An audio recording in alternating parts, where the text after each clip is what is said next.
This is New York firefighter Raphael Porriette for Firehouse Subs. Every day, a part of every sub you buy at Firehouse Subs helps provide life-saving equipment for first responders. And now, for a limited time, they're introducing the Daily Sub Special. Every day, get a medium sub of the day for just $5.55.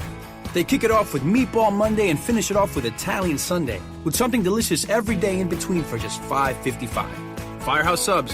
Enjoy more subs, save more lives. Tap the banner now to learn more.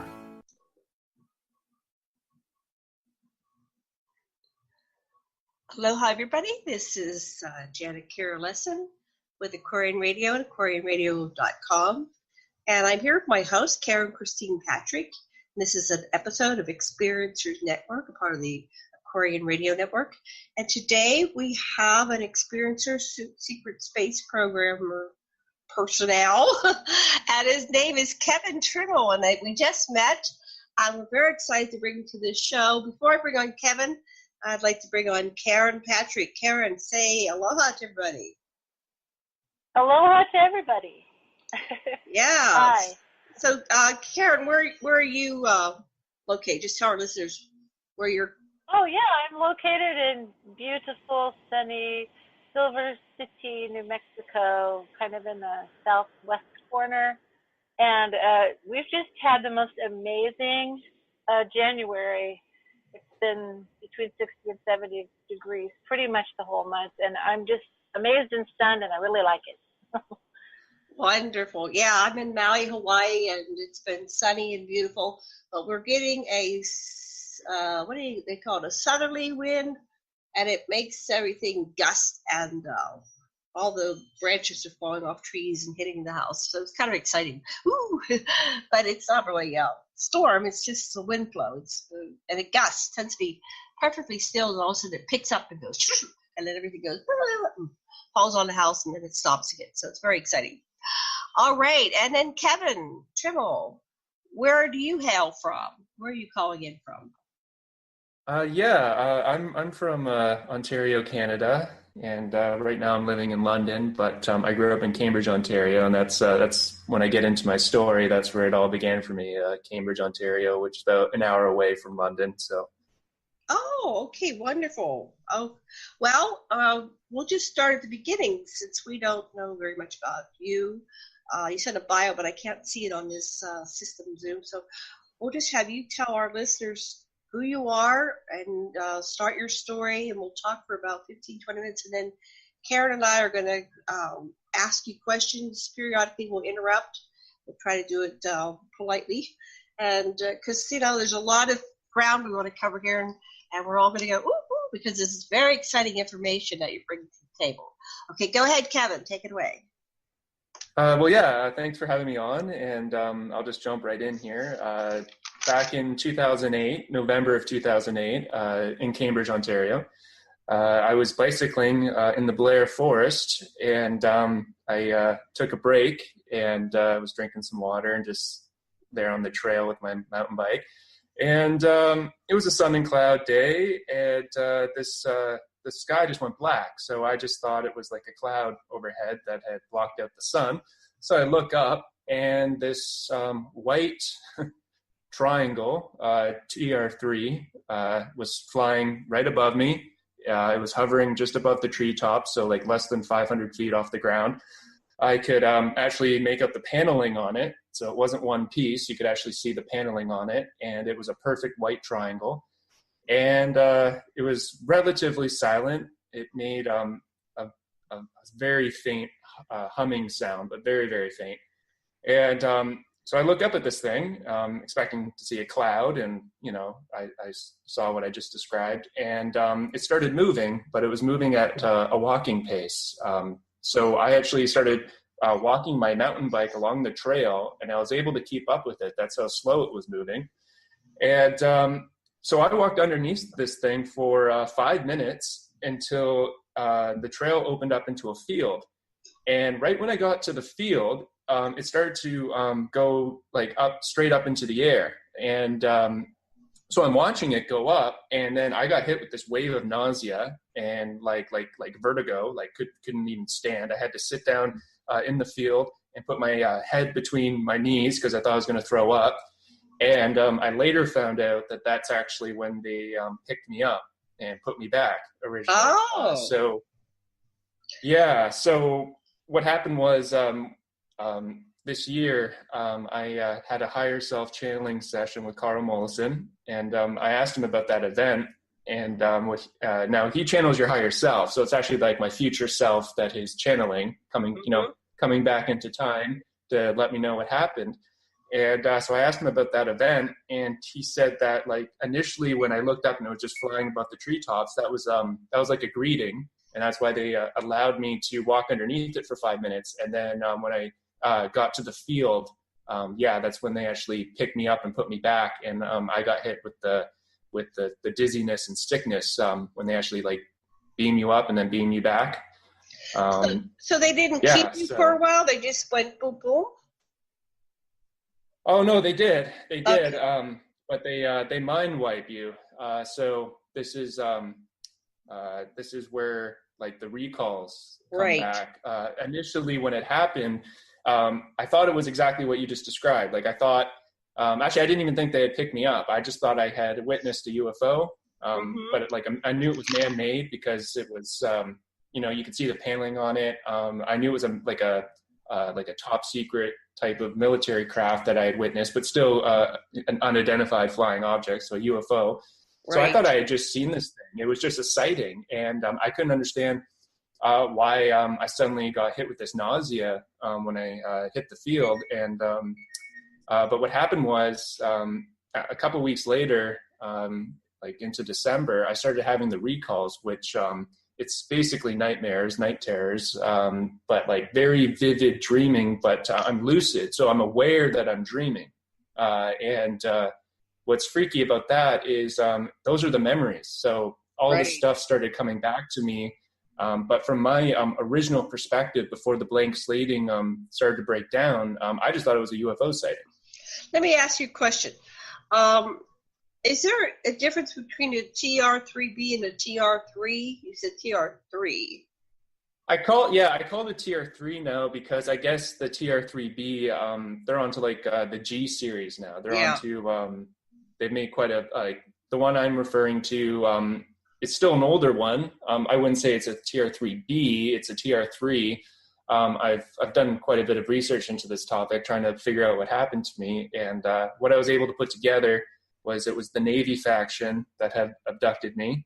And in Canada and the UK, we tend to have a scaled down version of the black triangle. Most people are familiar with the black TR3, and those ones are quite large. This is a scaled down version of that, and it's white, and it's used in Canada for something called the Aurora Space Fleet that patrols the Arctic, and also the UK uses a white one as well, and Australia, and basically the British Commonwealth uses the scaled down version, and then the US has the black triangle, which is quite advanced and quite large actually.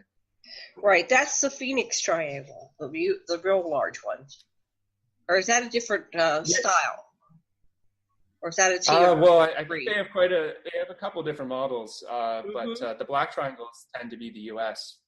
They seem to be much larger, and they have different models.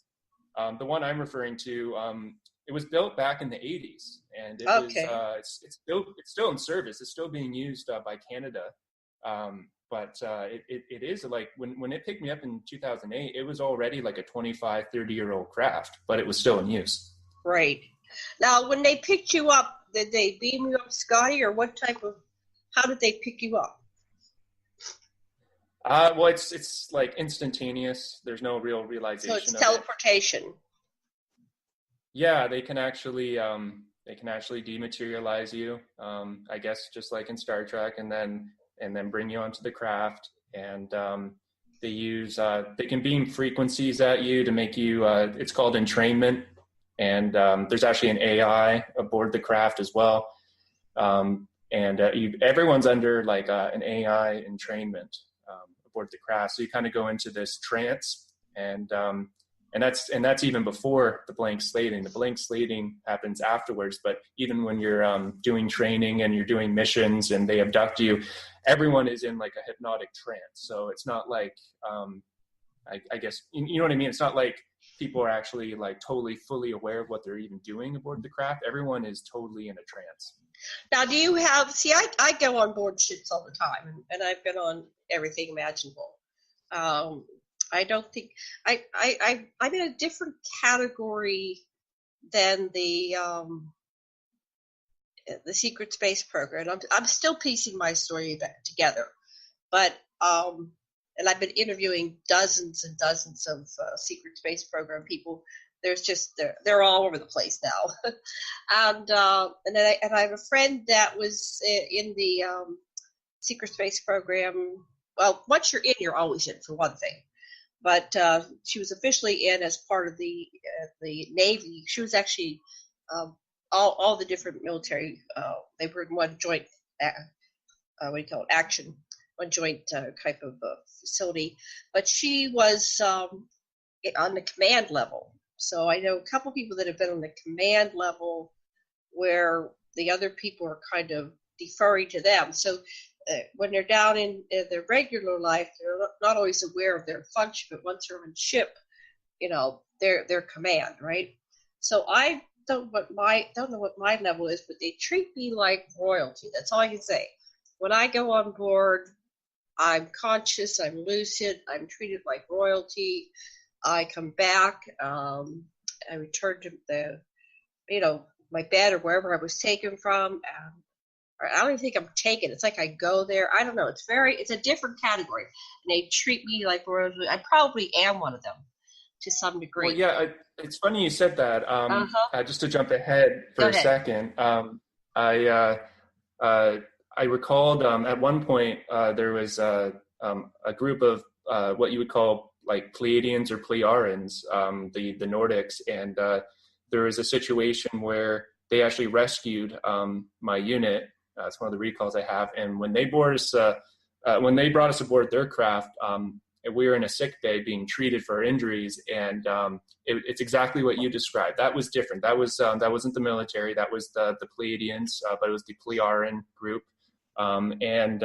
They actually, because once I was walking again, they actually gave me a tour of like their ship, and they brought me into the center of the ship where there was like a garden, like a greenhouse kind of situation where they grow their food, and there were elderly Pleiarans and children sitting in circles, and the older Pleiarans were, the elders were teaching the children, and it was just like this virtual. They had a holographic sky, and they even had like, but it wasn't just holographic. It was they had like actual steam and clouds, like actual clouds, right. And yeah, they treated us like you described, like totally friendly. We were lucid, we were fully conscious, and they treated us like people instead of all my memories I have with the Solar Warden Navy faction. Right. That's very militant. You're just treated like a number, basically. Yes, there you go. So that's a very good description. So I am not in their military. They don't treat me like that. But I'm not going to go into my story today. I've said my story a number of times. I'm here to listen to yours. And Karen has some interactions too. We'll go into hers in just a little bit here.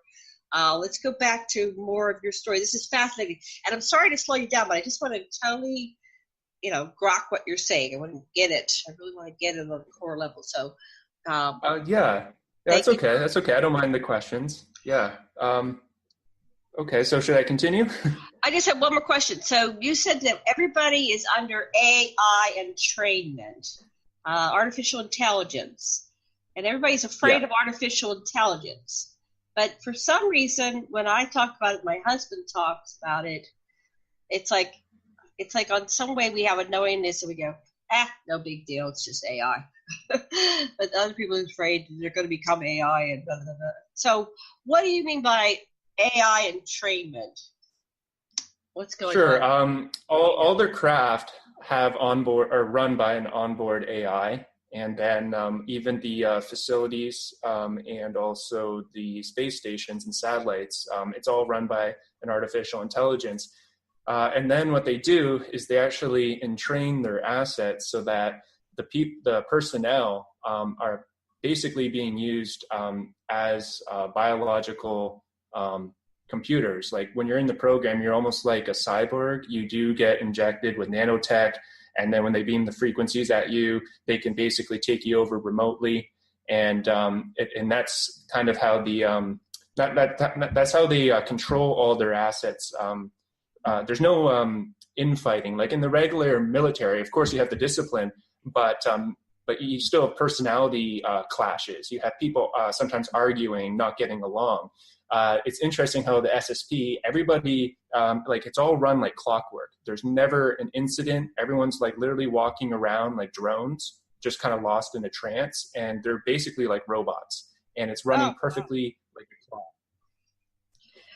And that's why there's no incidents. That's why there's no you know what I mean? Like somebody going AWOL and freaking out, or you know what I mean, or like turning the cloak off the craft to do a mass sighting or whatever. Like everyone is basically a cyborg. They're cyborg in the program. I heard about that, but this the way you're describing it completely makes sense. Now, when you're in that state, what happens to your emotions? Are they repressed, or you're just kind of neutral? Well, that's the interesting thing about my experience, is because they brought me onto into the program to be an empath. So there were times when they would turn off the AI, but only during certain situations. And they used me as an ET interface, and they would put me in rooms with different extraterrestrials, and that's when I would become fully lucid again and have all my emotions back, because they needed me to actually interface with like telepathically with various ETs they had captured. And so that was my role, was an ET interface. They also trained me in remote viewing, which I can talk about at some point. I did remote viewing training on Mars, and so they also used me as a remote viewer, but I was mainly used as an ET interface. But before I get too far into the recalls, I just wanted to mention that in 2015, in March of 2015, the craft came back, and at 3:45 a.m., my backyard like lit up, and I look outside, and the white TR-3 is flying over the house very slowly. It flies over the backyard, and I'm just like in shock. I'm like, oh my God. And then at exactly 4 a.m., 15 minutes later, it came right back. And I asked Karl about that during my higher self channeling session, and he said I was re-abducted in 2015 again. And I did experience, I lied down on the couch after it came back, and yeah, same thing, the nausea, but that time it was more because I was so surprised that it had come back after all that time, because now it's 2015, and I kind of had more of like, I wouldn't say I had a seizure, but I was just like lying on the couch, shaking uncontrollably, and yeah, I felt like I was going to throw up. And wow. Yeah, so I just thought I'd get that out there, that I was taken twice. Taken twice. Okay, so we'll go over that a little bit more. So I wanted to go back to, okay, so you were brought into the program to be an empath, and when you were interfacing with the ETs they captured, I want to go over that. So I am what they call the key. When I go to a large meeting, when I go to a meeting, there's usually a faction that has a lot of questions of another faction, like the ET faction, and they can plug me in, and I'm like a supercomputer, and I'm processing stuff in an amazing speed, like source, like God's source speed, and I'm able to. They ask all their questions simultaneously. It's like outside of time and space. I ask all the questions to the appropriate parties that are in this meeting, and I get all the answers, and I feed it back to everybody. And it's like it's outside of time and space. It seems like it's all simultaneous. Definitely not in this vibratory frequency. But that's probably why they don't, cyborg me, because they want me to have that ability to interface with the extraterrestrials. Now, I'm in meetings and nobody's captured, but you said that you are interfacing with ETs they captured. Can you Sure. expand upon Yeah. that? Sorry, I don't really know your background, but but from what you've described so far, it sounds like there's it's like you're involved in like the true ET secret space program that's run by extraterrestrials. The program I'm referring to is the military, and in particular the Navy faction, because the Air Force has their own secret space program as well. But the Navy faction, they have an agreement with a group of Greys, and because there's a couple different groups of Greys, they have an agreement with some Greys and with one Nordic faction in particular. And and what Solar Warden does is they act as basically air traffic control and the Coast Guard, kind of all wrapped up into one, but for the solar system. So they monitor all the incoming and outgoing traffic. And for instance, on Mars, where Ileana, who you interviewed, she worked for the ICC, and that's another that's a private sector secret space program, interplanetary corporate conglomerate, which, in terms of tracing back the money, the 200 richest families in the world, especially the nobility families, they're the ones that fund the ICC, and they have their own like breakaway civilization thing going on Mars. And but anyway, before I digress into that, the ICC does trade with certain extraterrestrials that they have made agreements with. So what Solar Warden does is it monitors all the incoming and outgoing craft from Mars and throughout the solar system. So if a certain ET race has an agreement to trade with the ICC, they have to follow a certain flight plan.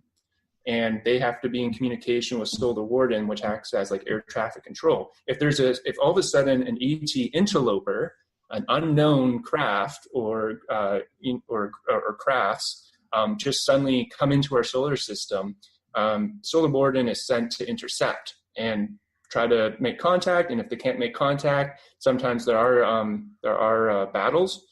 And those craft are either chased out of the solar system or attacked or destroyed if they aren't willing to communicate with Solar Warden. So Solar Warden is doing like the Coast Guard thing, but like for the solar system, if that makes sense. That does. Everything you say awakens the questions within me. So there's other species coming in. So they don't all have treaties with Solar Warden and the ICC, so they're unknown. Right. So there's no like in Star Trek attempt to have a peaceful conversation. We're immediately attacking. The Solar Warden is immediately attacking. Is that what you're saying, or do they? They'll hail them at first and try to set up a communication, a dialogue, to have a meeting and create a treaty. But what's been happening is there's ET interlopers that literally dart into our solar system and come here to steal resources, and they also come here to steal people, and genetic sample. So, but surprisingly, a lot of them will just come here literally to steal water, to steal minerals. They will come to like shoot in, hover over the earth, quickly try to grab water or resources, and then try to leave again, and basically just take what they need. It's almost like piracy. They'll take whatever they need and try to leave, and then Solar Warden's like, wait, no, we have our own. We're capable of like monitoring and defending ourselves. So you need to actually sign an agreement with us if you're going to do trade with us, or if you want resources from us, you actually have to do business with us. You can't just come here and like the old days before there was a human secret space program, like pre-1950s or pre-World War II rather. Pre-World War II, ET interlopers could come into our solar system and steal whatever they wanted and leave again. But after World War II, we started developing the means to actually monitor them and then eventually fight back. Okay. So I'm going to make a note. I'm going to come back to that. I want to go back one more. I'm making notes as we talk. So you said that it seems that I am part of the true ET secret space program, not the military Navy faction. What do you know about the true Right. ET secret space program? This is fascinating. We're definitely going to have you back. Go ahead. Sure. Yeah. Okay. This is something that came through during my channeling with Karl. I found out that in previous lifetimes, I had also been involved in the ET secret space program, which has always been here. It's been here since the dawn of man. And so even during hunter-gatherer times, like ancient history, the medieval era, right up until World War II, basically, certain people that had certain gifts, certain abilities, and also certain people that had the star seeds, people that had, the human itself has been hybridized immensely. We all have ET DNA, but everyone will have something known as a prevalent DNA type, which means of the 22 supposed races that comprise the modern day human, you might have like a slightly higher percentage of Pleiadian or Andromedan or Syrian. And if you have that slightly higher percentage, there's a good chance that the reason why that DNA is prevalent in you is because on a soul level, you're actually a starseed. You actually come from Andromeda, let's say. So then, like, the Andromedan Council is aware that you're an Andromedan soul that chose to come to Earth to incarnate here as a starseed and have a human experience. And so what they'll do is that's the difference between like a contactee and an abductee. Okay. What I'm talking about, like a contactee, like for instance, like Alex Collar and the Andromedans. Yeah. That's a perfect example of like when they bring Alex onto the craft. It's like what you talked about. He's treated with respect. He's treated as an equal because on a soul level, he is related to them, and genetically too. So that's the true ET secret space program that's been here, throughout human history. But unfortunately, there's the dark factions which abduct people, and that's the Greys and the reptilians and the insectoids. They tend to abduct people and experiment on people. They're very interested in starseeds because they're fascinated with studying the human soul in general. But then an ET soul in a human body, they're really interested in that. So does that make sense? Yes, I resemble that remark. Yes, that is, I have identified as Anunnaki, but then before that, the Anunnaki, of course, are Pleiadian and different they're hybrid species of many of the different species that are out there, like the Syrians and the Andromedans.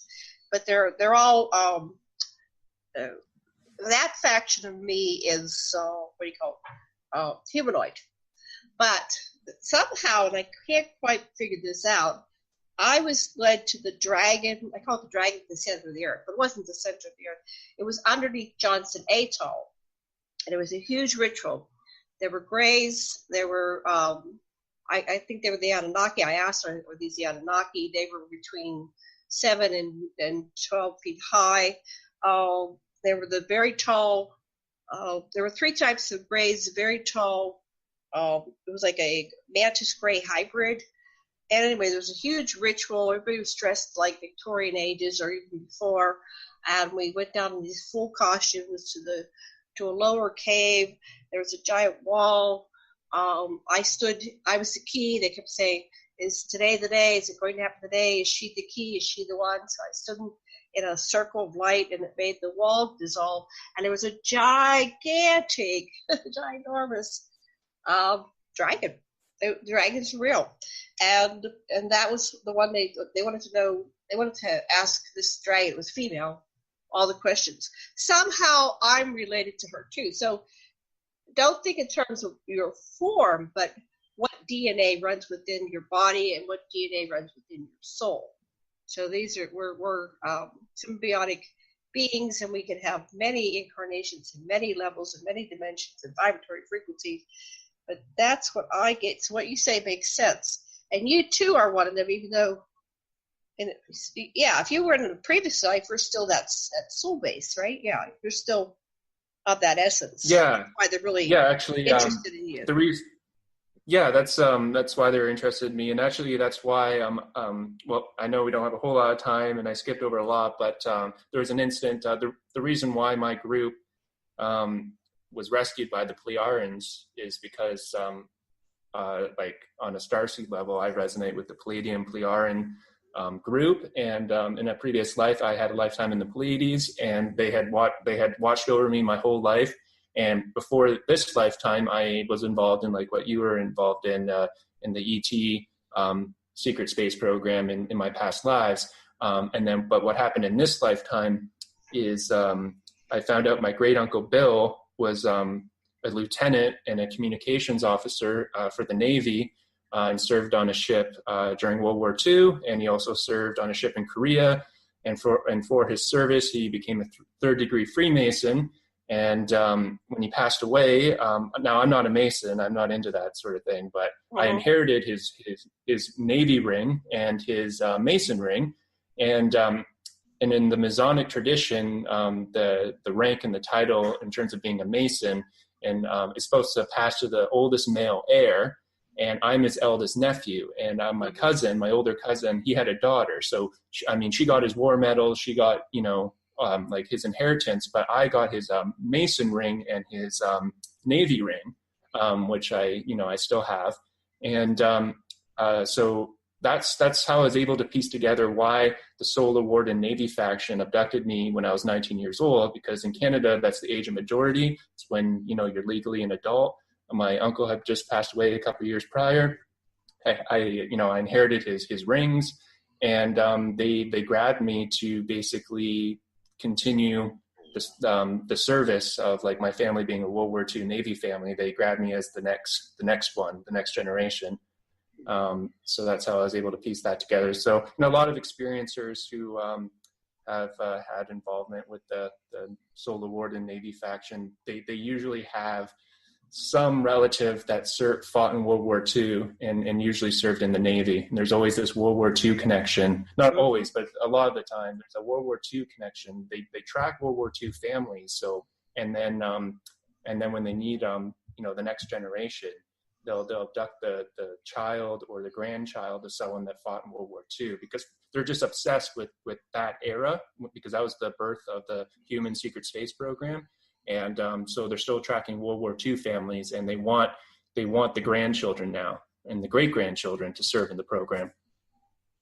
Very interesting. Yeah, my father, I'm older. I'm 64 in a couple of days on the 6th of February. My father served in World War II. He was in the Army, but he was somehow associated with the Navy because, I don't know what his surface story was, but he would log all the ships. Now, for what Bill Tompkins says, a lot of the ships were taken into space and retrofitted as space faring vehicles. So my father was fascinated with these ships until he died. So I think that it was a cover story that he was in the Army, but he was something with the Navy. And his father and my mother's father were both Masons, very high up, like supposed to be 33 degree or whatever, the highest you can go. And so my family was pulled together to breed together. So both factions were a part of these Masons, so we would breed together. Well, there you go. And yeah, nowadays the Army and Air Force have their own secret space program, but they had to play catch up. Initially, the first real human secret space program, aside from what the Nazis were doing, what I'm talking about is like in the West, it was the Navy, because of what you just described. Is because their personnel were already trained to survive on a craft, on a ship. And what they did initially, and these are the cigar-shaped craft, that's the Solar Warden carrier, they would retrofit submarines, and they would become space-faring submarines. And that was like one of the first craft they used, was a retrofitted space sub. So fascinating. Yeah. So during World War II, you had the Nazi program. So from what you know, where did the Nazis get their ships? Who was what faction of the ETs were supporting the Nazis in their advancement of technologies? Right. Yeah. So the Nazis, I guess technically the Nazis beat us like to the punch in terms of like developing a secret space program. They had actually developed a secret space program as of the 1930s, but they had help, and they received help from the Draco, from the reptilians. and basically the Draco gave them technical like specifications on how to perfect their anti-grav and how to build craft that could take them off planet. So the Nazis were the first ones that made it to the moon, and they made it to Mars like as of the 1930s and 40s, and they are still out there. They are a breakaway civilization. The Fourth Reich doesn't really have a presence on the Earth anymore, but they when they lost the war in Germany, I should say the German army lost the war in Germany, and the German people lost the war, but the German Navy and the Luftwaffe, when they left the planet after the war. And I mean, they have enclaves in South America, and they have a base in Antarctica, in Schwabenland. And how I actually know some primary source material is my Oma on the other side of the family. She grew up in Nazi Germany and Austria, and I asked her about New Schwabenland. So on one side, I got like my mom's side of the family is the uncle in the Navy fighting for the Allies, and then on my dad's side of the family, that's the German side, and so I asked my Oma, I'm like, did they ever teach you in school about Antarctica? And she's like, oh yeah, sure, New Schwabenland, the Antarctica expedition. They sent the U-boats down there. And so to me, that's not conspiracy now, because my Oma was actually taught that in school. And for me, that's primary source. You say Oma? Is that a German word for grandma? Yeah, Oma. She's going to be 84 next week. 84 next week. Okay. So she's a little bit younger than my parents, but she's in that age group there. Wow. So this is fascinating piece. I'm sorry, Karen, I'm leaving you out. We'll pull you in. I'm just, I'm on a roll here. What can I say? This is wonderful. So I have the same, my family is UK, British, and German. But if you research the royals, British royals, they're German. They have so much German blood, it isn't funny. So the Nazis, in fact, Edward, the one that advocated, he went over and he was hanging out with Hitler, in pre-World War II. And he actually wanted to come back and take over the British throne. He abdicated to his brother, but he had a plot to take it back. And so he was caught and not allowed to do that. But that was part of the whole thing. Fascinating series on... What is it on? Netflix. I think Netflix on The Crown, and you get the different perspective of what was going on, a little bit behind the scenes, and then there's a couple documentaries. But okay, so your Oma was down there. She could be 84, so she's born in the 30s, right, or late 20s. Yeah, she was born in the 30s. So she was like, during the war, she was like 5, 6, 7, 8 years old. So she was like basically in like kindergarten, grade 1 and grade 2, being taught about the Antarctica expedition to New Schwabenland. And even back then, they told even the little kids, because it was for morale, and also propaganda. Right. They were telling them like, yeah, we got the U-boat fleet down there. We built a fortress for the Fuhrer, like an impregnable fortress. Like, so they were telling them that because of this Antarctica base they had, that they would never be defeated, because we could always send the German high command to Antarctica and no one could touch us, kind of thing. Right. And then what was this guy that went down, the American that went down there that got defeated? Oh, what's his name? Drawing a blank. Admiral Byrd. Byrd, yeah. So Byrd. So okay. So I got to tie into the cigar-shaped. Sure. Apparently the cigar-shaped craft are reptilian. When I was... Oh no, sorry. Those are the cigar-shaped craft are the Solar Warden Navy craft. So that American craft. Oh, they're American. So there is a picture of Byrd being defeated, and they have a cigar shape. I don't know.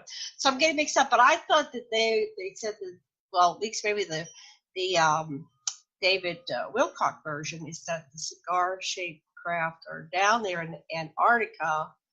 So that's not American, or maybe they have the same craft. I think because I did look into David Wilcock's Antarctica information, and how I understand it is the the Dark Fleet Fourth Reich craft are like the massive triangles, like massive, like what you see in Star Wars, like the Star Destroyers. Yeah.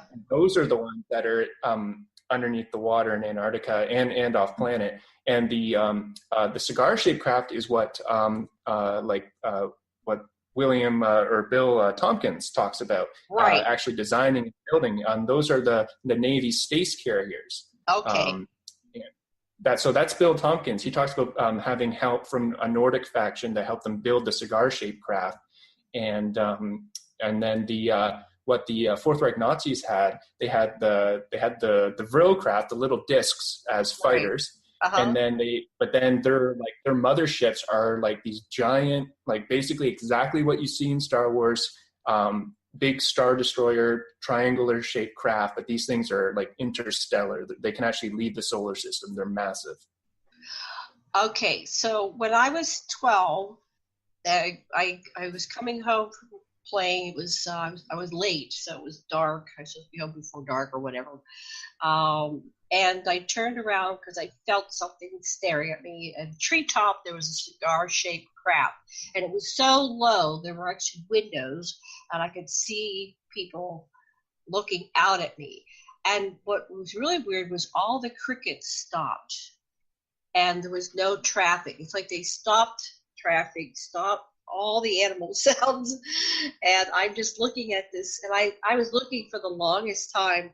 And I finally said to them telepathically, thank you for showing yourself to me. I'm going to go in now. I'm supposed to be at home.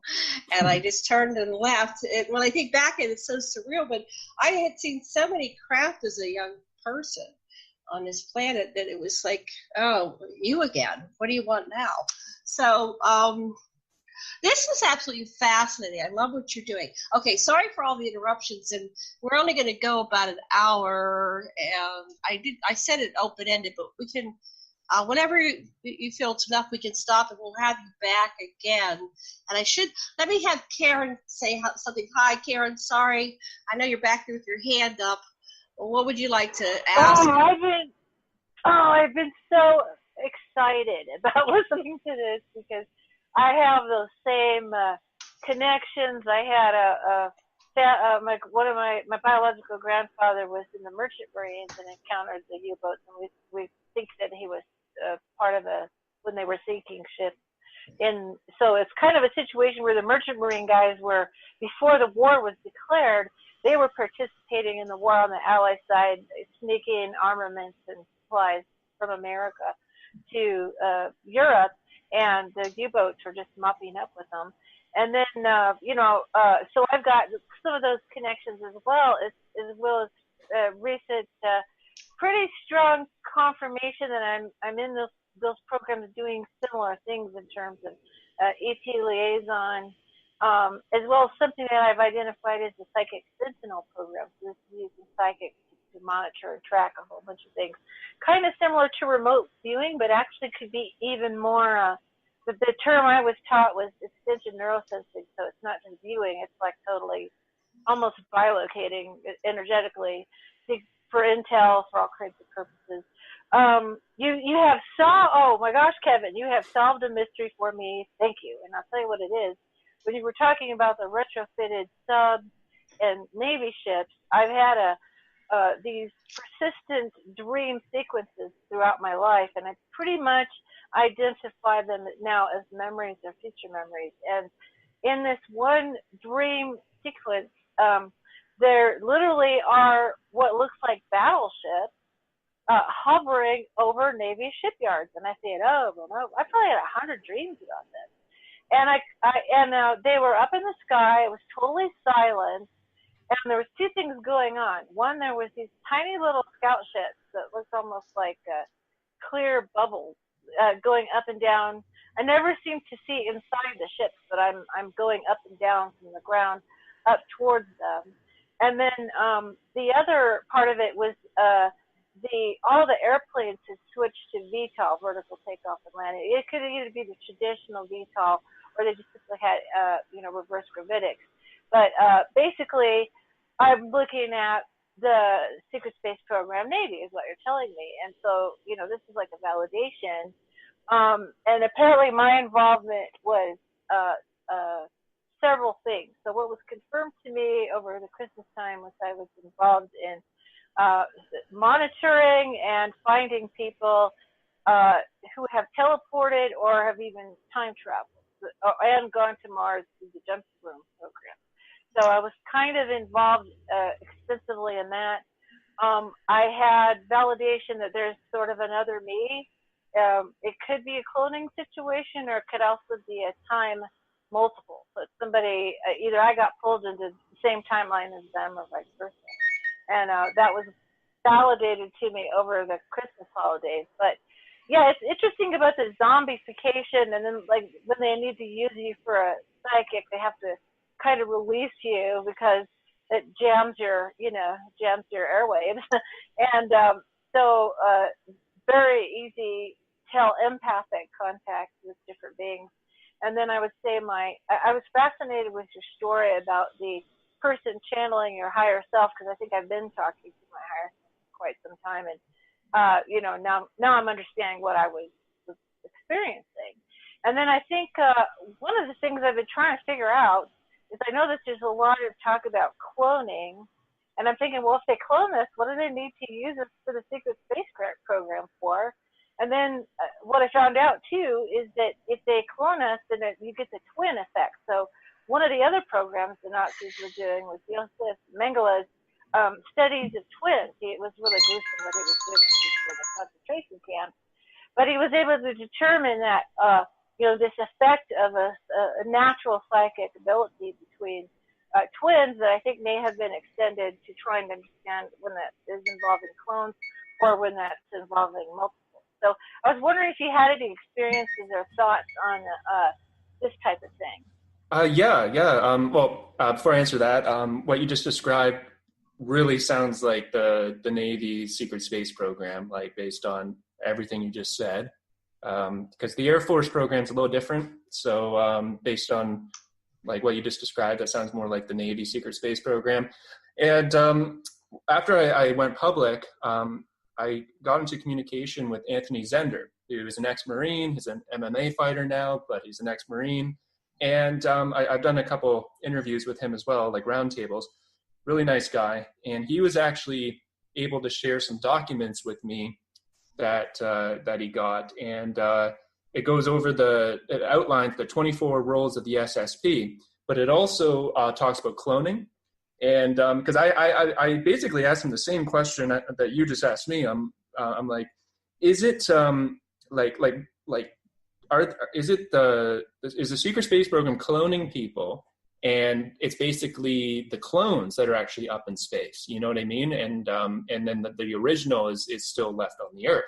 Because I was always wondering about that. Like when they picked me up in 2008, I'm like, did they just bring me aboard to clone me and like abduct me, get a sample, and then they put me back, and then my clone served in the SSP? And his answer was, well, it kind of works both ways, because what they do is they do clone you, but your clone doesn't have any of your natural gifts. So if you are a remote viewer, an empath, a psychic, a hands-on healer, whatever it might be, your clone it has all of your memories and mannerisms, and it's almost like you, but it doesn't have any of your natural genius. So like, to use this example, like if they cloned Mozart would be more like a Salieri. He wouldn't have like he wouldn't be able to write any brand new symphonies. So anyway, so what they do is when they need your gifts, they can actually rip your consciousness. They call it your frequency number. They know what your frequency number is. So they can take your frequency and put it in the clone. And then that's when you wake up and you're having like this really vivid lucid dream where you're like actually using your gifts and you're in the secret space program. But then when they're done with you, they put your original consciousness back into your body, and then your clone remains, if that makes sense. So it kind of answers the question of how you can be two places at once, because your clone can be serving in the SSB. Is that because space travel and being in these different environments is very detrimental in the long run to your body. My friend was openly in the secret space program, and her husband, by the time he was done serving all these years, he needed to have what do you call it? New kidneys. He was on dialysis, and he was very, very sick. And they said, if you stay up on ship, we can repair you. That they didn't have the technology back on Earth, and he chose to come back to Earth and died. And I said to my girlfriend, what happened to Tom that he was so sick? And something about the extended exposure to things in space accelerate his aging process and made him sick, and he died. And so somebody else said that's why they don't always take the original body, but that makes sense, that they can take your consciousness and you have experiences in what you think is your body, but it's your clone, and it puts you back because they're protecting the original body, the original avatar of the person who was born. So I guess your talents come from your soul, because your genetic clone is just a clone of your genes, but it's basically a different. It's not you. Right. Yeah. And like most starseeds understand that that the body is just a vehicle for the consciousness to experience. It's a genetic spacesuit, and then like literally in the secret space program, it's a genetic spacesuit, and that's why they tend to like to keep the originals on Earth, and then when they need you, they abduct your consciousness. This is a consciousness thing. They have the technology now to literally grab your frequency and just put it in your clone body. Now, because it is you, because it's your twin, it's like two tuning forks. You're resonating at such a close frequency, just like when Karen mentioned Dr. Mengele being obsessed with twins. Mm-hmm. He was studying this is where that comes from, is because if you have an exact copy of you, it's so much easier for your consciousness to just grab onto your clone body, and vice versa. The clone consciousness can then just be put into your original body as a placeholder. And then that actually enables you to A, be two places at once, technically, but then B, it solves the whole problem of actually taking somebody like all the time, bringing them up into space, and they're exposed to radiation. Yes. If there's an accident and they get cut in half and they're not able to repair you, even with their advanced medical technology, if there's an incident where you get incinerated, even they can't put you back together. Right. If you're incinerated. So then it becomes like why did this person just go to bed one night and then he wasn't there in the morning and there's no trace? Like that'd be very suspicious if that kept happening. So solves that problem. Oh, that's very interesting. So I don't know if you know who Neil Freer is. Neil Freer was a researcher that was an Anunnaki researcher, and he was in his 80s, and he knew he was dying. He was having congenital heart failure. So he preserved his head. So he's got his head frozen. But if they can clone from the head, he could actually, whatever, this technology or somebody else, they can move his consciousness into his clone body, and he could be basically resurrected. So if I'm following this correctly, it may be a good idea if you really want to come back to, freeze your head or something.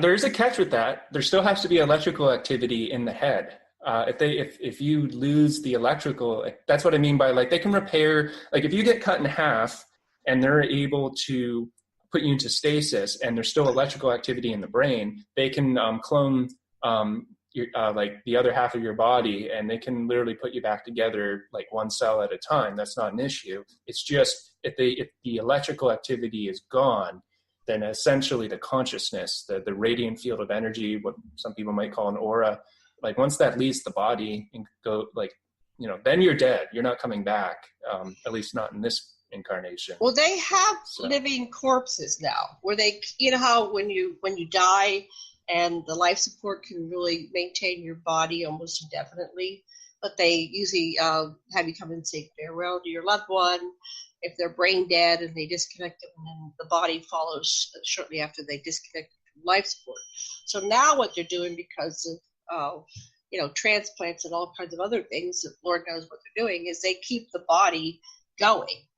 So, the person dies, they let the soul leave, and they go flatline, they're officially declared dead, and then they reanimate the body. Not animate, but they rewire it. They plug it back in and just start maintaining it for future harvesting of organs, or maybe they are doing some kind of cloning with these bodies that they're living corpses. The soul is gone. Right. Fascinating. Yeah, that could work. Although that's a perfect recipe for a walk-in, because another consciousness can come into that body and not be the original consciousness. So well, that gets into another question about walk-ins. See, walk-ins have to be a similar vibratory frequency. From my understanding, that souls have a number. They have a sequence. There's no two souls alike. In the same. So they have to kind of match the numbers and the frequency of the souls and the avatar to some degree in order for them to be a fit for the symbiotic relationship they have while they're alive on the earth. Do you understand what I'm saying? Mm-hmm. Yeah. Okay. Yeah. Is that what you're finding? Something like that? You mentioned something about that earlier, but I didn't catch it in the notes about. Anyway, we digress. Okay. Oh yeah, we did kind of digress, but just to answer Karen's question about cloning, just in short, after all that, basically, yeah, they are cloning people, and they can take your consciousness, put you into your clone body. You can serve off planet and be, two places at once, essentially, and that answers the whole question of how you can be an active SSP service member. And in terms of your original body, after they initially abduct you and clone you, your original body isn't going anywhere, but your consciousness is. Mm-hmm. So, yeah. Wow. Okay. What is our time here? What time did we start? We started. Actually, we started at 8:15, so we're about 55 minutes in, I think. Yeah. I don't mind going a little longer. We can go a little longer if that's okay. Let's continue. Yes, let's continue. I'm just not normally on my clock system. I'm on this one, and it doesn't show you anything. I don't know what the other system, they show you that you're running out of time or whatever, so I'm not even monitoring this. But I think I think I set the clock for 2 hours, so we could just call it quits when we feel complete. And I definitely, if you will come back, would love to have you back on again, because I think we've just begun. But go ahead. What is the next thing that you want to tell our listeners about? Sure, I can talk. Yeah, I can talk about some of my recalls. Initially, in terms of my timeline, and I was actually fortunate enough to meet Tony Rodriguez in person about a week after I went public. He reached out to me, so I got to actually meet with the guy, and he helped me develop a timeline, as best you can, and to try to kind of put it in chronological order a little bit, just to organize your thoughts. And I recommend this for any SSP experiencer, abductee, contactee. If you haven't written out a timeline, it's really, really helpful. It's like a mind map. That way it just organizes your thoughts. And then that way too, if you ever go public, you can kind of stay on point, because it's so easy to go off on tangents and digress. And right. So in terms of my timeline, I remember at first being taken to the Arctic, actually. There was a base in the Arctic. It was like this big sinkhole, and the TR-3 lowered into it and then cut into the side of this sinkhole. The TR-3 flew into the side of this underground base. And so that's one of my first recalls and on my timeline. And then just moving ahead slightly, the next set of recalls I have is definitely the Lunar Operations Command moon base. It was a crater, the small dome in the center of the crater. The TR-3 lowered into this dome, and they showed me off the craft, and there's a couple other people with us. And at that point, we were in these dark teal colored jumpsuits, and they took us down into a corridor, and there were about 30 people lined up in this corridor, standing at ease and just staring at the wall. And they lined us up, and we were supposed to stand there and just wait for everyone to get there. So that was when we were cadets. That's when we were first brought to the LOC. At the LOC, there were classes on just a typical projector screen, and they were talking about. They actually taught. They taught us the densities, like first density, second density, third density, fourth and fifth. They taught us all these densities, but in terms of dimensional ecology. So they explained this as like this is a matter of a fact. This isn't a belief system. This isn't a spiritual thing. This is the different vibratory states of matter. Most people are familiar with the law of one. They didn't call it the law of one. They didn't mention that. But when I came across the law of one, I was like, oh my God, this is what they taught us, like first density life, second density life, all the way up the octaves. So they taught us that. An interesting thing at the LOC, they did teach us this thing about prevalent DNA. So it's like what I mentioned before, that if someone on a soul level is from a particular group, there's this thing called the law of transference. So they will pull, the consciousness will actually pull more of the Syrian DNA out of the human DNA, which has like the combined like 22 combined races. That's what a Homo sapien is. It's a hybrid on top of a hybrid on top of a hybrid 22 times. So there's that template there, but there's actually 22 different body types on the planet, and that has to do with the prevalent DNA on a soul level. So what they did to introduce us to this, now of course, the power of suggestion is very powerful. So, but I'll just explain this recall I have where they said that, okay, your instructor, she's a mantid. So she has a higher percentage because on a soul level, she is like a mantid, an insectoid. So when this girl, and she was only about 18, 19 years old, but she was an instructor, she walks out, and I mean, she looks human, but there's this slight, just the way she carried herself, the shape of her body type, the shape of her head and her eyes. She looked a little primantis-like, a little mantid-like. And so they were demonstrating that, you know, everyone's like this. And they taught us how to pick out a person's prevalent DNA type, like starseed ETDNA. So that's some LOC stuff. But something I wanted to talk about during this interview before we go is the recall I had with Ileana, who you interviewed. Yeah, so that was the next phase. So we had a couple months of training at the LOC, and then they took us to Mars. But they loaned us out You say to the LOC? ICC. LOC is, what's that stand for? Lunar Operations Command. Lunar. Okay, I'm ready. Yeah, the moon base. Yeah, Okay. So yeah, in terms of my timeline, first we're taken to the Arctic, then we're taken to the moon, and then from the moon, we're taken to Mars for additional training. But this is where it gets a little weird because the Solar Board and Navy faction actually didn't have a presence on Mars, and they actually facilitated a lot of their training or additional training after the initial like boot camp. They facilitated their training to the ICC. So they like people in business will understand what that means when you actually get a company to do something for you. Right. You pay like a contractor, like a private contractor. So they hired one of the ICC groups to train some of their personnel. Mm-hmm. And what this was like the next stage of our training. For me, I'm actually a rhesus positive, and most people in the program are actually rhesus negative, and there's a reason for that, and that has to do with rhesus negative absorbs more oxygen more quickly into the body, so they're very explosive. They have a lot of the kinetic psychic abilities. Most of the super soldier types and soldier types are rhesus negatives, like Anthony Zender, rhesus negative. He's a true super soldier fighter guy. I'm a rhesus positive, so I absorb less oxygen into my body, which means I'm not as explosive, but I have a much higher endurance level.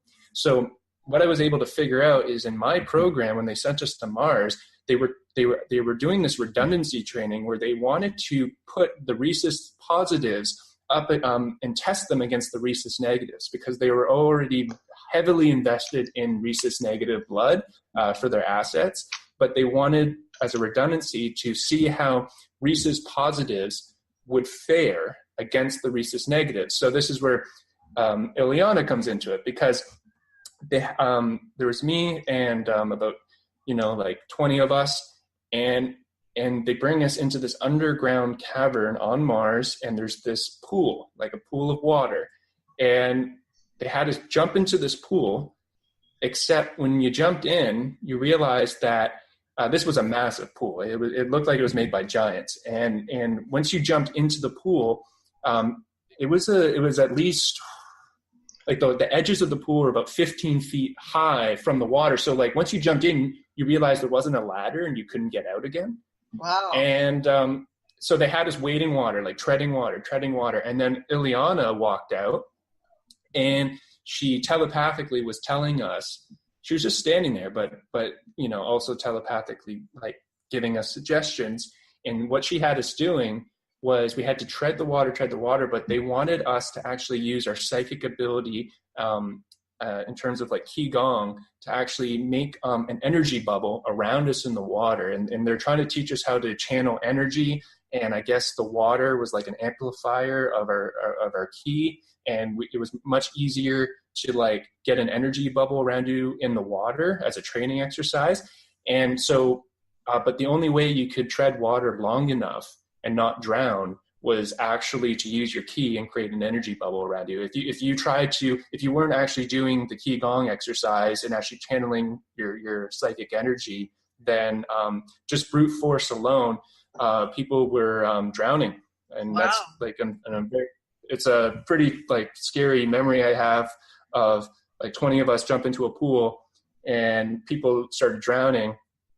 And those are the people that either didn't use their Qi or they just weren't able to channel enough of their energy to stay afloat long enough. Because, you know, even if you use your Qi based on your energy level, you might, you know, drop out eventually. And that is another thing they, going back to the LOC, they did show us a chart, and it was a megahertz chart.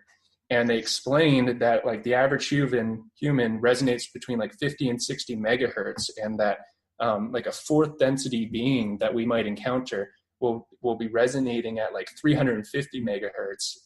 And in terms of like their aura, and they're so powerful. Those are the ones that can like literally reach into your mind and like read your thoughts. Mm-hmm. They can also put thoughts into your mind too. Right. So that, and that's the thing about a fourth density being. Fourth density, like third and fourth density, occupies the same space. It's still physical, but a fourth density being, how you become a fourth density being is you raise your megahertz from like 60 megahertz to like 350. And at that point, you're fully telepathic, fully psychic. You can read, you can not only read people's thoughts, but you can also speak in people's minds and they can hear you. And that's why fourth density beings typically don't vocally say things. They just look at you and you know what they're thinking. Right. And they communicate telepathically. And that's how they do that. It's a megahertz thing. So yeah. So that's one of the recalls I have of Elena. I call her Elena, my Canadian accent, Elena. Yeah, Elena. Yeah, she was definitely an ICC instructor.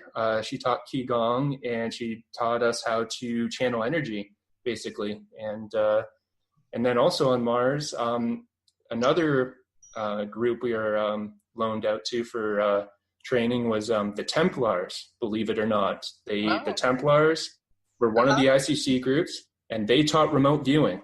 But the remote viewing they taught was how to interface with drones and fly drones with your mind. So it was synthetic telepathy and synthetic remote viewing. And instead of like what Courtney Brown at the Far Side Institute teaches, where like you can actually use your natural human ability to remote view, they were using technology. And what they were doing was they were getting you to like interface with drones and fly the drones through like a neural interface that actually so you could actually fly little drones with your mind, and that had a camera on it, and you could actually remote view using a drone. And so they called that remote viewing, but it's a part of this transhumanist cyborg program where you can, on a consciousness level, interface with, like the little drones that people are flying now with remote control, except it's a consciousness-based technology, so that you're flying a drone halfway around the world with your mind, And you can see in real time, what's going on, which is almost like a form of bilocation if you can see in real time. And I guess the reason why they prefer the technology way of doing it is because if you're like, remote viewers are very, very accurate, but there's always that human error, right? And at least this way, when they can get a remote viewer to interface with a drone, and the drone has a camera on it, then the person, you know what I mean? Like that way there's no room, there's no error there. Like they know 100% that this person is actually fully uploaded to the drone and is actually seeing what's happening. Right. And Well, so they taught that. I've remote viewed into locations, but I guess I'm in my astral body, but you think you're invisible, but sometimes they can detect you. So it's like, oops, get out of there. I had just an insight here. Russ Kellett, the super soldier fellow from the UK. Have you ever heard Russ Kellett? He found himself interacting with the Templars. So he finds himself in the middle of battles, and they're fighting, like he's marching and fighting strange extraterrestrial species, and his commander is extraterrestrial, ordering him and the other troops to fight other extraterrestrials. So, but he said that at one point he was in with the Knights Templar, so maybe he was on Mars. On Mars, he didn't know where he was, but yeah, the Templars they had him do some training somewhere. So I'll have to talk to him again, or maybe I have the two of you on a show together or something. I wanted to ask a question. This is absolutely fascinating, and maybe we should wrap this up for this segment and do another one. I actually have a show. What is today? Today's Wednesday. Yeah, Saturday. If I don't know what your availability is Saturday, but maybe you can come back sometime next week. Wanted to know about, this is fascinating, about the 22 different body types, because of the 22 different races that have been used for our different hybridization programs over the many, many, many, many, many years. Do you know what those 22 species are? Has anybody ever cataloged that you've seen? I remember most of them, more in terms of the xenotypes, in terms of like some were insectoid, some were reptilian, some were mammalian, including feline, primate, and canine. And there's also amphibian as well. So it's quite an amalgam. And now I am by no means a mathematician, but I was kind of like thinking about this, and because they said that we're 98% human, and we're 2%, ET, and within that 2% is the 22 different types. So I was thinking about it, and I'm like, okay, so what happens if you take 2% and you divide it by 22? And what you get is you get like 0.09, 0.09, 0.09. And I remember when I was reading Courtney Brown's book, when you remote viewed the Greys, he said that they were obsessed with the number 9. Mm. And the Greys are the ones that do the abductions, and they're the ones that are, the tinkerers, like they tinker with DNA, and they're obsessed with genetics. And there's a couple different groups of Greys, but definitely the tall Greys, they're the ones that may have been the hands-on ones that actually gave us the missing link, actually tinkered with our DNA and created Homo sapien alongside the reptilian. Well, but they are obsessed with the number 9. Is the Anunnaki story. My husband and I have written 4 books on the Anunnaki story, and we studied with Zechariah Sitchin for years and years, and based on the translation. So there was a species that was roaming here, the Homo erectus, and then the Anunnaki, combined DNA and created Homo sapiens. And then they did a subsequent genetic influxing of more Anunnaki DNA to make Homo sapiens sapiens. So, right. But even the Anunnaki were hybrid species, because they talk about the royals, and they were a galactic traveling species, right? So they had their own abilities, and Yeah. they had the royal Yeah, marriages. and they used greys. They definitely they were in like the Anunnaki used greys as well, like to do the abductions and that. They would use greys. And what's interesting is when I was looking at Robert Morningsky's material, Terror Papers, and that's the Hopi perspective on this. They called the greys the Shet-Ti, or the Shet-Tu, and that meant had two meanings. The first meaning was the shadow beings, like shadow, but then the second meaning means to seize or abduct. And like, who are the ones that do the abductions? The greys. Right. So the Shet-Tu are the servants of the Anunnaki, and the like Hopi Robert Morningsky Terror Papers material, which I thought was fascinating, because you're right, the Anunnaki are hybrids. There's a couple of different Anunnaki factions, but one faction in particular, they were half Syrian and half Draco. So they were half reptilian and half Syrian wolfmen. So that's where you get King Anu of the Anunnaki, Anubis, the wolf-headed god from Sirius, has these children, these hybridized children, and creates his faction of the Anunnaki, which are half Syrian wolfmen and half Draco reptilian. That's one example. Okay, but they look humanoid, so it looks sort of deceiving. These beings look humanoid, but it's more than what their appearances are. It's what's within their DNA, and so this ability to look, you can look however you want to look on some level. But then that body types that you said, when it comes through, that I'm stuck on that. Like the mantis was 18, 19 years old. She looked human, but when you look closer, you saw the mantis part coming through her. I'm trying to identify what my body type is, but I'm definitely like the bastard line of the British royals, British German royals. So I'm some kind of O negative bastard line. Remember, my DNA. I go back there. My DNA for this avatar goes back there. But go ahead. Remember what?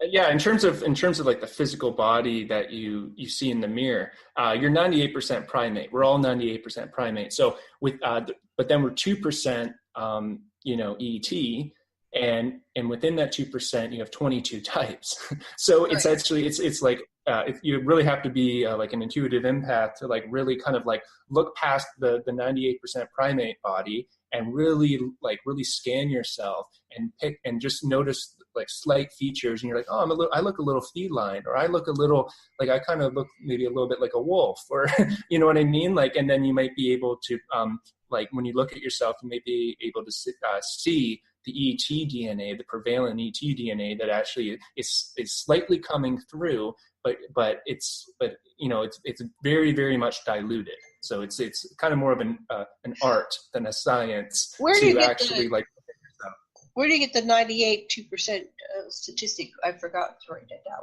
Where does that come from? Yeah, sorry, that was a recall I had at the LOC. They said that you're 98% primate, and they're referring to like human, like Homo sapiens, and you're 2% ET, and but within that 2%, based on if you're a star seed, meaning you had a past life in on another planet, on a soul level, you'll be a little bit more Syrian or Andromedan or Palladian, and because of the law of transference, that your ET consciousness will pull from the genetic just a little bit more like Syrian, for example. So if you're Syrian, you might have more like wolf-like features, or if you're from Lyra, you would have more cat-like features. Right.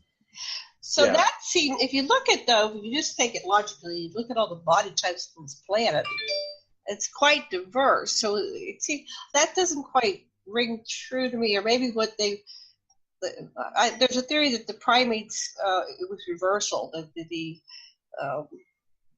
my husband's the anthropologist, so I'm going to misquote it, but there's a theory that a lot of the primates came after the introduction of the humanoid types. But the humanoid types that we have here, when the Anunnaki came through here, they were already humanoid. So there was a seeding of the humanoids, And the intervention, even long before the Anunnaki came and did the latest upgrading, and then even though we have these 22 species, humans are continually being modified and upgraded. You know, they're going into the womb, and they're doing this the modern gray hybrid program, and I have one experiencer. He was in the hospital, and they came in and modified him in the hospital as an infant. They just walk right in. You know, they can do whatever they want. Okay. Yeah, sorry. I just wanted to. Go ahead. I just wanted to say I agree with you absolutely. And you said it. Humanoid. That's the template of the universe. Like as soon as that's what I mean. Like if you have, like, for example, like plug into the evolutionary formula, like a canine race that has biposable thumbs and walks upright, right, and becomes tool makers, and they evolve for millions of years. They're going to become wolf-like people, but like very, very human. Just like we are monkeys with biposable thumbs that are, you know, very, very what we consider human, but we're actually more primate. So that's what I mean. So when you're talking about the Anunnaki being humanoid, whether they're the Syrian Anunnaki or the reptilian Anunnaki, but at that point in their evolution, they, like, being a humanoid, they looked very human. Absolutely. Like they're not actually, like, you know, giant like wolves or lizards anymore. They've evolved into like that humanoid template. Wow, fascinating. I had a question, now I lost it. Okay, Karen, back to you for a little bit here. What's going on with you? What do you want to add? Oh no, I'm just listening. I have to say that everything I've researched to know about Kevin, you're just right on the money with it and giving me some new information, and I appreciate it. And you might be happy to know that those lunar domes that you experienced, there's an actual photograph of them that my partner and I worked with Ken Johnston, who had an original set of Apollo images from the Apollo era. And there was this big dispute about a photograph and a film that had captured bases on the moon, and then in our current database of NASA photos online, those have been both smudged out in the early days, and now they're CGI erased. And every time my partner finds a new one, they erase it again. It's kind of cat and mouse game he's got going on with the powers that be that are, you know, what I try to tell people is we have an overt and a covert, you know, civilization. We have an overt and a covert science. So if you try to use, you know, the science in the textbooks to explain all of these things we're talking about, you know, they're going to say, oh, that's, you know, they're going to quote unquote debunk you. But the fact is I tell people I can absolutely physically prove that we have an overt and a covert science. And the reason why is I have a small piece of trinitite from the Trinity explosion in New Mexico, and I go there. You can't hide a big giant bomb, so that became part of our covert history just because it's pretty darn huge. But if you can't see something that big, then the fact that you know, you just because you don't know about it doesn't mean it doesn't exist. And we now have just hundreds and hundreds of people coming out and on all these programs. We're talking about William Tompkins was a very important revelation to our research team of Ken Johnston, myself, and Brett Shepard, because he validated it being from TRW, the Coastal TRW. And we found another guy here in New Mexico that worked for TRW who was you know, altering photographs, and also he was a witness to an engineer who created a, you know, sort of retro engineered electromagnetic craft that was hovering in his garage, and then supposedly he died and everything disappeared. So that's always interesting. But I mean, there's an overt covert thing, and now people like you and lots of other people, and it's exciting to, you know, listen to another story from someone in the SST, because that's where everything went. You know, why haven't we gone back to the moon since Apollo 17? Well, because we went everywhere else covertly, you know. Why do we not have a space shuttle program? We don't have any way ourselves in the United States of America, what scientist David Adair calls the America's fall from space. We do not overtly have a way to go get our personnel and equipment up to the ICC and back. It's like it's almost like a tip-off, like get a clue. There's something else going on. But you might be happy to know there's photographs of those domes, and Brett was able to sort of reverse the smudging, basically, and show these 5 domes that Ken Johnston saw.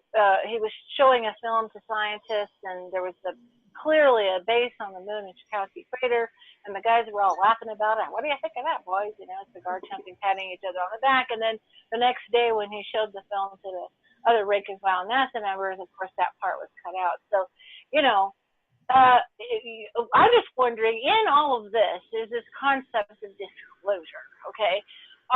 And are we getting disclosure?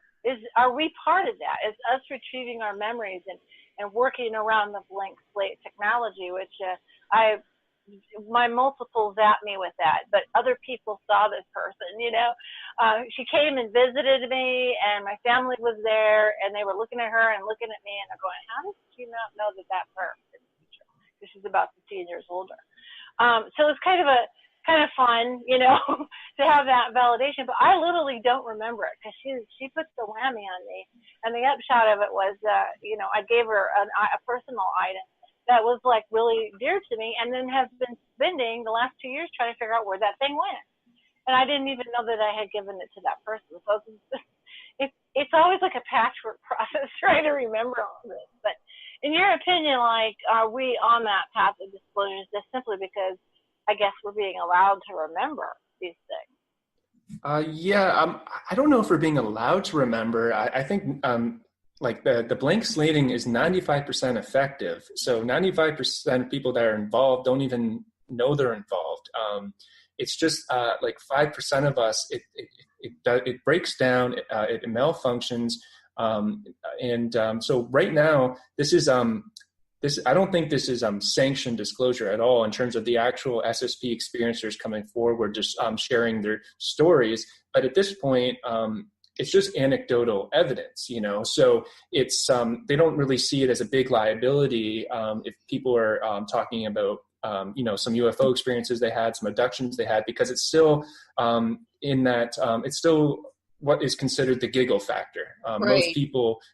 You know, most people think this is just like tinfoil hat stuff. So they're not really too worried about the 5% coming forward saying, like, I remember being abducted by a UFO and there were military guys all around us and they took us to Mars, because we don't have any physical evidence. So they're just like, okay, like if you guys want to talk about that, you'll have your circle and you'll have like a few experiencers and researchers and some open-minded people that are willing to hear you out. But I mean, that's a very small percentage compared to the billions of people in the world. So I don't think they really see it as a big threat.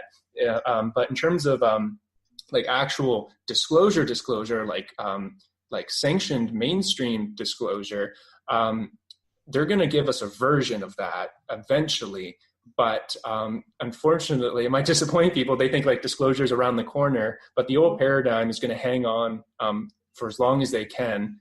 And we probably won't get like another like Bill Tompkins type of disclosure for many, many years. And like someone like Bill Tompkins, he should have been like on the news. He should have been, you know, meeting with the president, and then the president actually does addresses, you know, the United States and the world and says like, this is Bill Tompkins. He pioneered and built, like helped design the Navy's secret space program.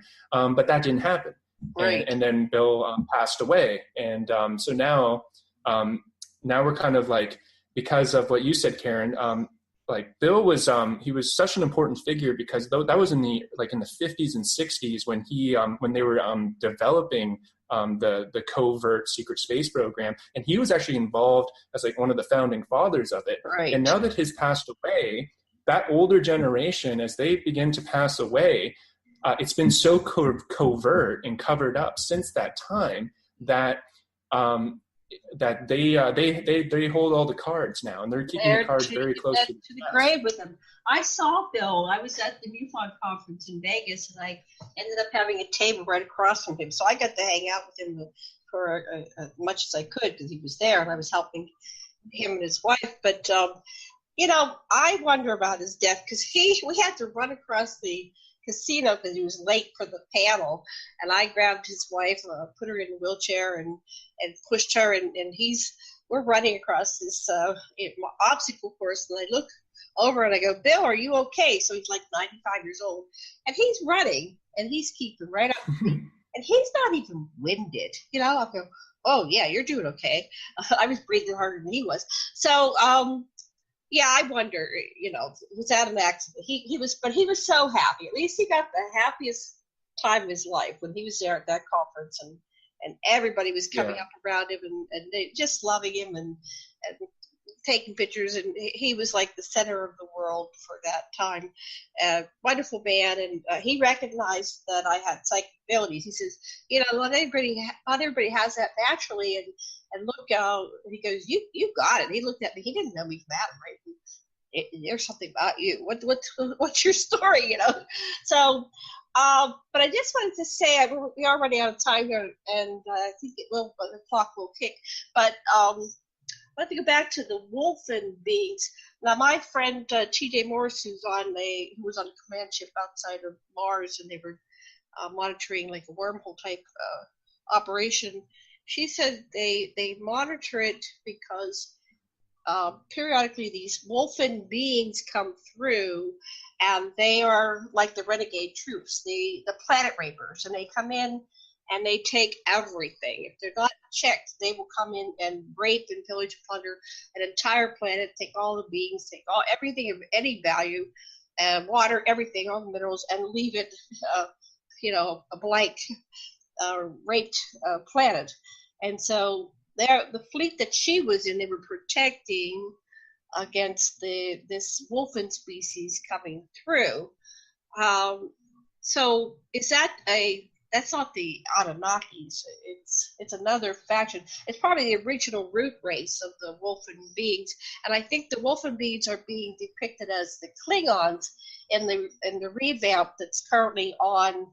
Oh my God, you said it. Oh my God, that's amazing. Sorry, that is so, you literally took the words out of my mouth. The root race, and then also the Klingons in Star Trek, even the old series. The Klingons are based on the ancient Syrians, the root race, the wolf people. And they're very aggressive, and they're the ones that took on the Draco-Orion Empire back in the day. And they're the only race that could actually basically create a standstill between the Draco-Orion Empire, and that's why the Anunnaki were eventually created as a treaty. It was a hybrid program, almost like in ancient times, two rival kingdoms to create an alliance will have their son marry the rival's daughter and create like a new lineage. Yeah, if that makes sense. They do that to this day. They're always marrying the royals off to to make these alliances. So that goes back, and that's probably what is the story behind Enki, that he was the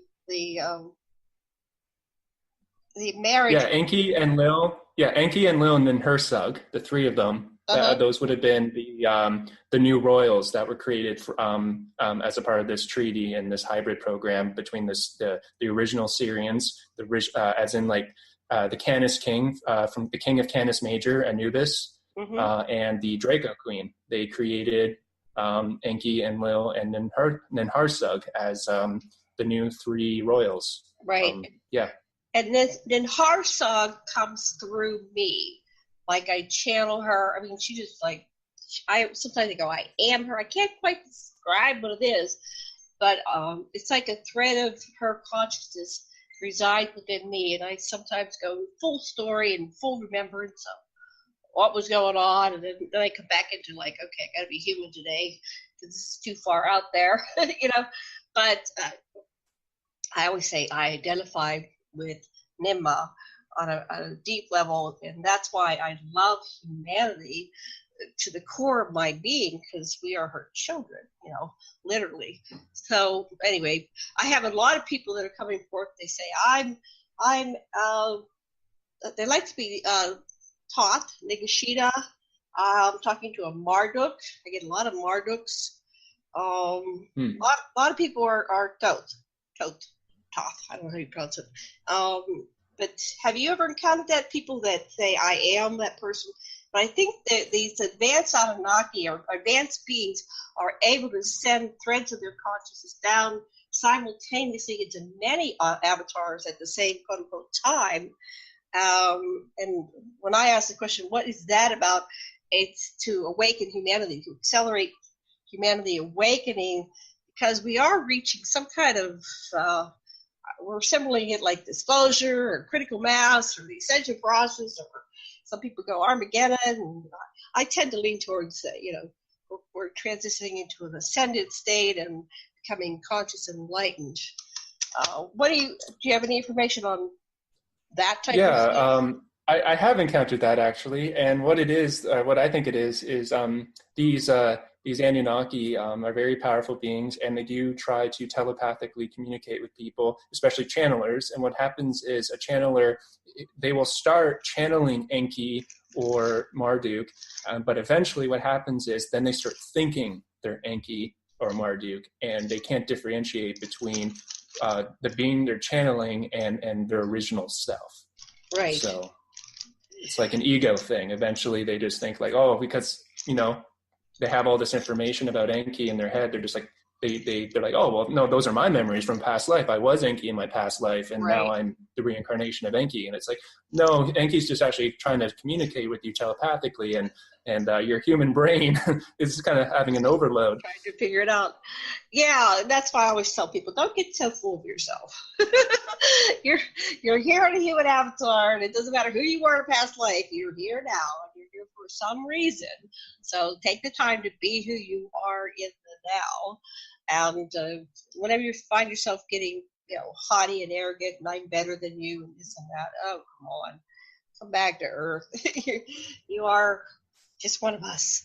So, okay. And the Anunnaki are still very much alive too. That's another thing. Yeah. Amun-Ra Marduk got kicked out of Egypt around 5000 BC, so only 7,000 years ago, and they have lifespans that are tens of thousands of years long. And he was, and he wasn't even really, in terms of their age, he wasn't even really that old at that point. So like Marduk's still alive, Enki's still alive, and Lil's still alive, Anubis is still alive. All these beings are alive. So how can you be that being if they're still alive?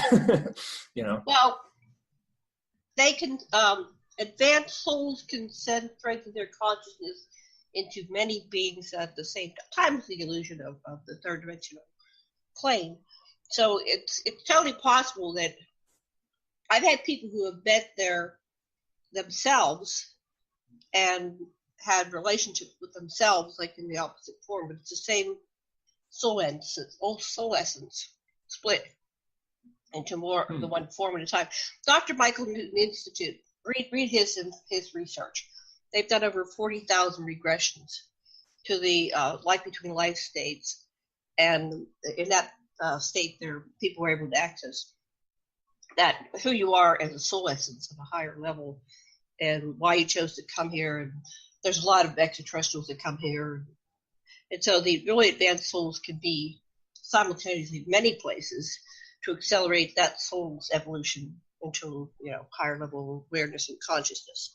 So that from what I get there, it's just so overwhelming. The evidence on that, it's like, yeah, that probably is true, but everybody creates a reality. Yeah, probably.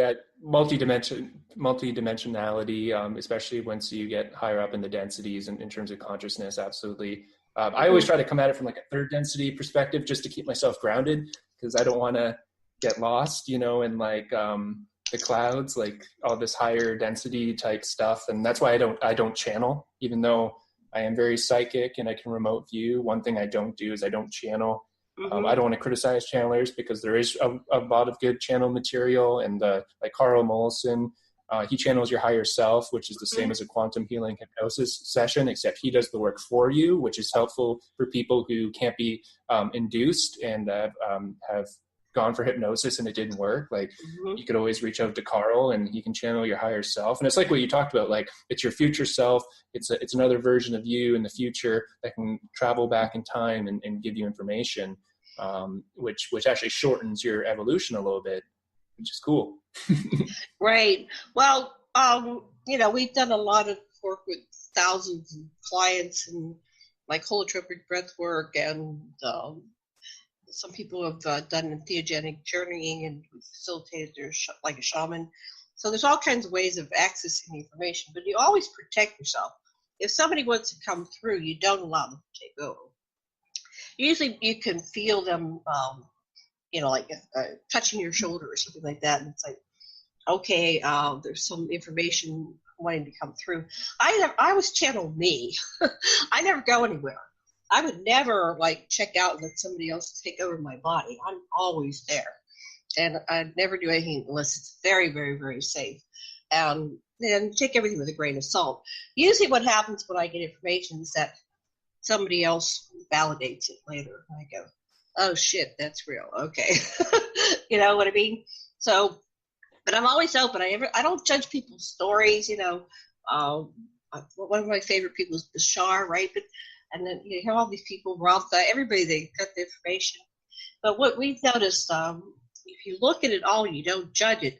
There is a correlation with a lot of the information. But that's all we can do is recognize there's a correlation. But information, it comes through, how many billions of people have been alive. And if you were to interview all the billions of people that have ever, come into human form and spent a lifetime here and, ask them to tell their story, you're going to have correlations. You're going to have things that are completely unique and different, even of the same incident. Like you might have, 1,000 people that went through Auschwitz, right? And you might have 1,000 variations on what was Auschwitz like, and so everything that you look at has similarities and differences.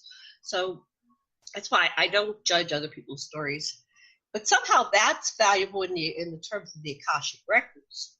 That's probably why we're doing lifetimes, is to create these stories, which are recorded and looked at by other beings. It helps to diversify creation and diversify existence by having all these stories, especially the human story, where we are connected to our emotions in such a deep, core, critical way.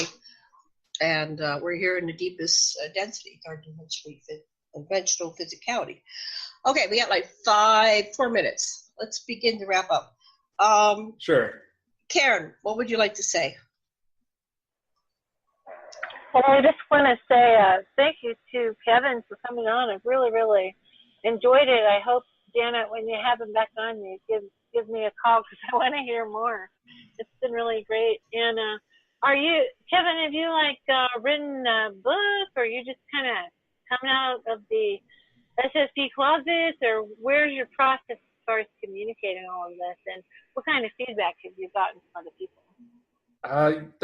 Thanks, Sybil. Yeah, thank you so much for having me on. I'll definitely come back, and I can go into more detail about my recalls. And then to answer your question, Karen, I'm not even on Facebook. I'm just on Skype and email. And basically, the feedback I've got has been mostly positive. And what I didn't expect is when I did that first interview with Denny Hunt on Why Is This True YouTube channel back in June, I thought I was just going to do one interview just to get my timeline out there, and that would become a part of the historical archive and disclosure. I would just be one more experiencer just going over my basic timeline. What I didn't expect was for other SSP experiencers who recognized me from the program, like Anthony Zender, Elena, a lady by the name of KJ Scoops. We had a shared recall together. And a couple other people that have since come forward. And so they reached out to me and they're like, I remember you. And then they would share a recall with me, and it would be the same, we'd have the same dreams. And it was really freaky. And what are the odds that two people would have the same dream, right? And I know we got to wrap up. I'll probably get into this more next time, but yes, recently in December, Anthony Zender and I, we messaged each other at the same time, the same day. And he's like, I just had this dream that I was on the TR3 and we were remote viewing a submarine. And I'm like, oh my God, man, me too. We had the exact same dream. So that's why one interview led to another. And I think I've done 10 already. But I thought I'd just do the one. So you know. No, you can't quit. You've got, and you're very articulate. And I definitely, I'll write you. I'll send you some dates. Let's keep you back on. And I'd like to do some programs. You can give me recommendations, like you might want to be on with Anthony. We could do some panels. We could do some Skypes. I'm going to figure out how to get it uploaded and all that stuff. Because I'm here to awaken humanity to this. I want to say, I think when you start recalling something, it triggers other people. So yeah, you might have that small percentage that will be able to overcome the mind wipe, but the telling of the story triggers other people and they overcome their mind wipes. And that's probably why they want to maintain control over this, so that not too many people wake up and become conscious. But on some level, I think they're allowing us to wake up. So there is something going on there. Okay, final words to you, Kevin, and then we'll wrap it up. Well, I just want to thank you again for having me on. And we can definitely do some panels. There's some other experiencers that I've done roundtables with that I can recommend. It'd be great to be on with Anthony. And I know Elena and I have done quite a few interviews together, so I know she's definitely someone that would be interested in the roundtable as well. So we'll definitely do a follow-up at some point. So thank you. And we're going to be putting on a conference in probably September 14th weekend. I'm working on finalizing the agreement with the venue. So you're in, are you in the UK or are you in Canada? I got confused there. Canada, Ontario. Oh, Ontario. Yeah, London, Ontario, not London, England, London, Ontario. Yeah. Yeah, I thought you were talking about Ontario or Canadian London, and then you said about the UK's have the same vehicle, and I went, what? Okay, so I confused myself. I do that sometimes. Well, I will talk to you later, and thank you so much for coming on the show today. And Karen, thank you for coming in. And yes, I'll let you know when we have Kevin on and other people like Anthony Zender. I think I have him booked for somewhere, and I definitely have talked to Tony Rodriguez, Penny Bradley, bunch of others. So Russ Kellett, we have to have you on with Russ Kellett. He's in the UK, and he feels kind of isolated. He could really use some support. So anyway, we'll figure this all out.